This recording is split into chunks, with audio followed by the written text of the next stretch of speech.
রাজ্যপাল ইন্দ্রসেনা রেড্ডি নাল্লু আজ ঊনকোটি জেলার ফটিকরায় দ্বাদশ শ্রেণী বিদ্যালয়ের প্লাটিনাম জয়ন্তী বর্ষের উদ্বোধন করেন। তিনি বলেন, শিক্ষা যেমন জ্ঞানের পরিধি বাড়ায়, তেমনি দক্ষতা, চরিত্রগুণ ও মূল্যবোধের বিকাশ ঘটায়।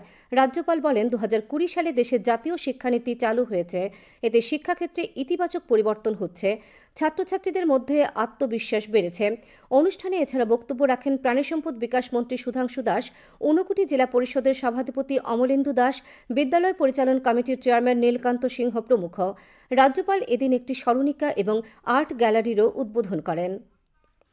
Today we celebrate not only the school's achievements but also its unwavering commitment to providing quality education to the students of Tripura.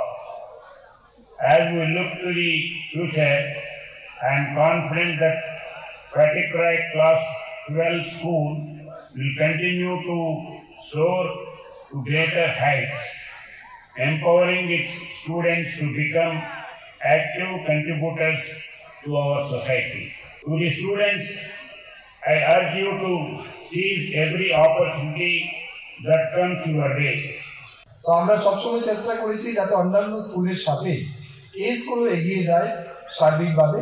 তার জন্য এখানে সায়েন্স ল্যাবরেটরি নির্মাণ করা হোক কিংবা বিভিন্ন ইকুইপমেন্ট প্রদান করা হোক, এবং স্কুলের যেটা সবচেয়ে বড় তাদের দাবি ছিল যে আমাদের নতুন দালান ভবন তৈরি করার, সেই লক্ষ্যে আমরা কাজ করেছি। এবং রিসেন্টলি নতুনভাবে এই স্কুল নির্মাণ করার জন্য প্রায় 10 কোটি টাকার বরাদ্দ আমরা পেয়েছি।